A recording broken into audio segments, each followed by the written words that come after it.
Continuando na sequência de vídeos, agora no vídeo 2 falarei sobre a revisão da literatura, focado na teoria CK, na gestão ágil e no FDD.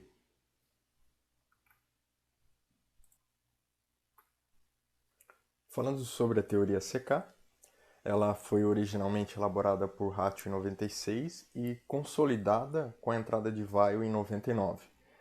Ela basicamente cria dois espaços, né? O espaço C, concept, conceito, e o espaço K, knowledge, conhecimento.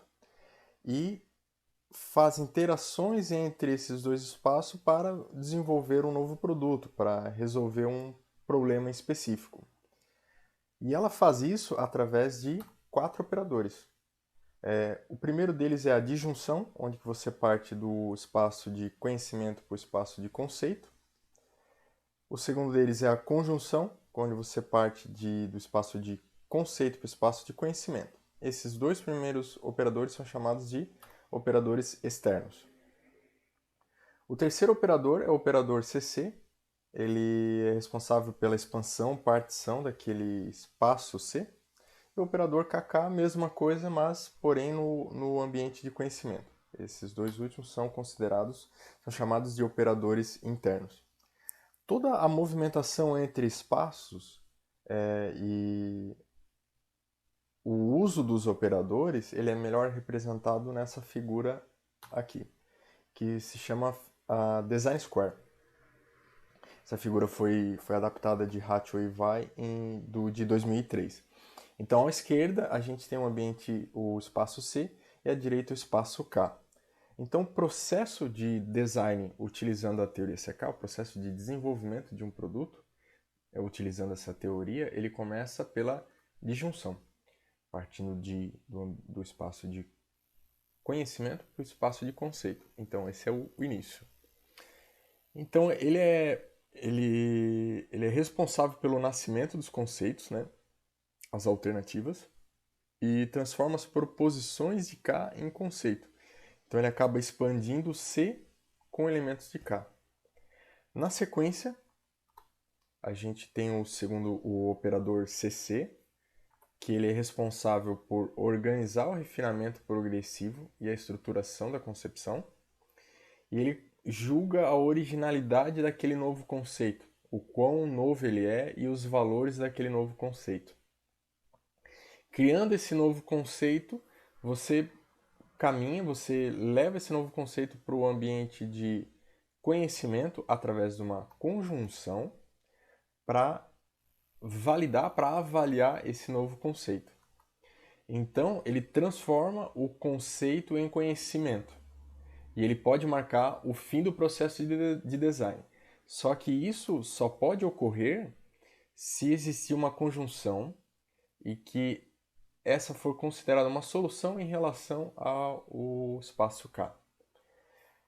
E esse último operador, que é o operador KK, ele reordena as operações e permite a integração desses novos objetos, né, ou seja, os conceitos que vieram de C chegarem cá, eles transformarem conhecimento, né, de conceito transformarem em conhecimento, como é que eles se organizam em relação aos conhecimentos antigos, sem perder o significado e o sentido, para serem utilizados novamente como base para a geração de novos conceitos. Para tentar explicar um pouco melhor a teoria CK junto ao Design Square, temos uma figura na tela que representa basicamente uma linha do tempo, onde temos acima a teoria CK e abaixo, em paralelo, a figura do Design Square. Então, iniciando pelo problema a ser resolvido, temos a primeira, etapa, né, chamada de elaborar o conceito inicial, aqui na teoria CK. Em paralelo, podemos observar que essa etapa no Design Square é uma disjunção, partindo de K para C. Em seguida, devemos selecionar uma partição para ser trabalhada. Logo, no Design Square, temos uma operação CC. Na sequência, devemos ativar o conhecimento em K. Então, no Design Square, saindo de C para K, temos o operador conjunção. Lá em K, devemos gerar novos conceitos, então temos o operador KK no design square. E em seguida, voltamos para o espaço C, novamente através de uma disjunção. Lá no espaço C, novos conceitos são particionados através do operador interno CC. O operador interno CC está aqui, né? Feito isso, retorna-se ao espaço K por meio de uma conjunção e tem-se uma questão lógica para validar o novo conceito. Caso o conceito seja validado, temos como o conceito sendo aprovado, né? Temos o conceito aprovado. Caso mesmo não seja validado, temos duas saídas. Uma delas é departicionar, ou seja, segundo a teoria CK, é deixar o conceito inicial mais genérico, e então repetir todo o processo novamente. E a outra saída é continuar particionando, onde, segundo a teoria CK, utiliza-se o mesmo conceito inicial, porém divide-se ou particiona-se o mesmo conceito inicial de uma maneira diferente, para que seja feito todo o processo mais uma vez. Assim, damos por encerrada a explicação da teoria CK. Falando sobre a gestão ágil, com a invenção dos computadores surge um novo tipo de produto, né? Não mais físico e sim virtual, que são os softwares. E o tempo e o processo de desenvolvimento desse novo tipo de produto, ele não mais se encaixava nos métodos tradicionais de gerenciamento de projeto. Então, diferente de um produto físico, onde que o cliente só tem acesso a ele quando ele realmente está finalizado, que ele está na prateleira para ser vendido, os softwares, ainda em versões iniciais, eles já podiam ser liberados aos usuários, que pegavam esse software, testavam e reportavam erros e melhorias para o desenvolvedor, que já pegava aquelas informações, corrigia o software e liberava uma nova versão para o usuário estar trabalhando e já reportando novos erros ou outras melhorias, né? Então, diante desse cenário, um grupo com os principais nomes assim da informática na época se reuniu em 2001 para criar o chamado Manifesto Ágil. Esse Manifesto Ágil ele é composto por 12 princípios que tem como objetivo nortear essa nova maneira de gerenciar projeto. E aí, a partir desse Manifesto Ágil, surgiram diversas ferramentas para tentar auxiliar nessa nova maneira, né, de gerenciar projeto. Um dos exemplos, digamos, um dos exemplos de ferramentas seria o Scrum, o XP Extreme Program e o FTD, que é o que eu utilizo na minha dissertação. É claro que a gestão ágil ela começou na informática, mas ela teve tanto sucesso que hoje ela não é somente utilizada nesse ambiente. Ela é utilizada na indústria, em diversos outros ambientes. Ela muitas vezes ela é adaptada para aquele ambiente, mas ela já conseguiu transpor barreiras. Na sequência, irei falar sobre o FTD, que é uma das ferramentas da gestão ágil que eu utilizei como base no desenvolvimento do meu método.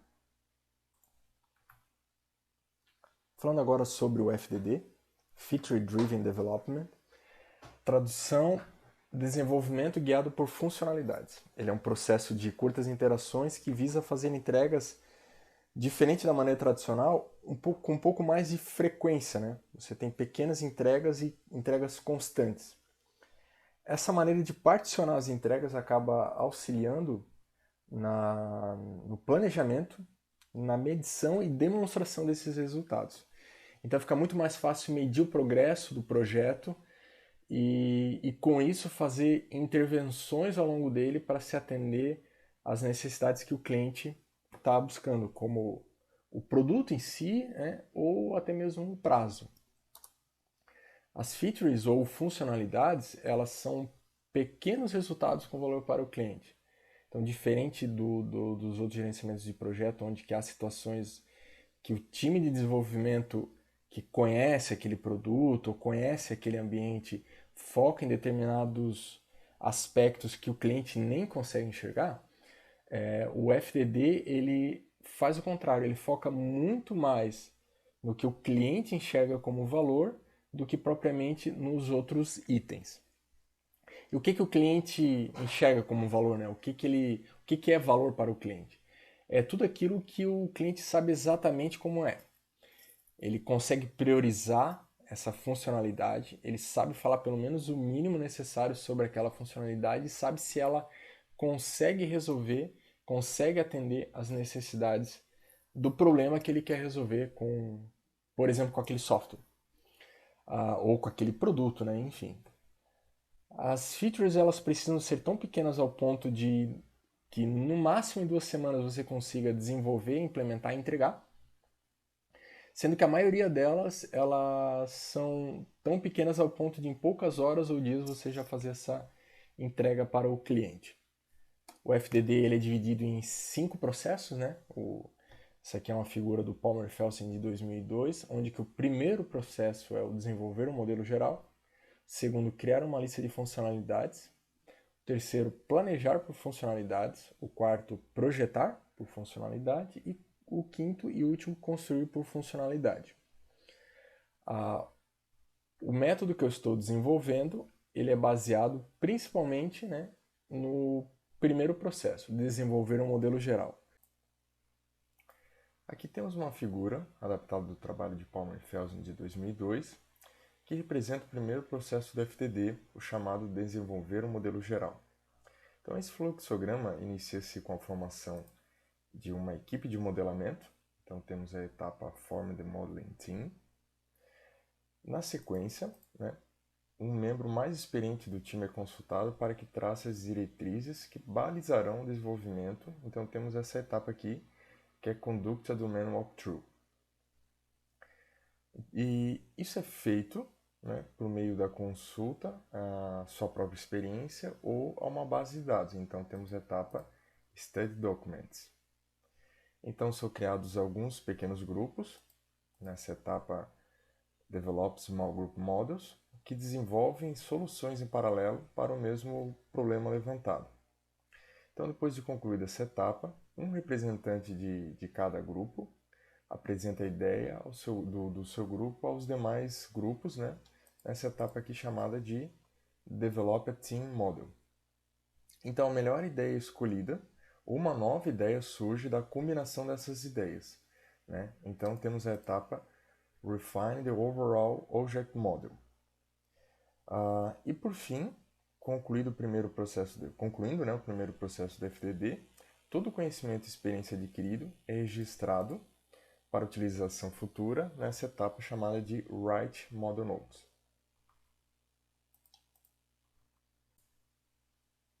Assim, encerramos a revisão da literatura.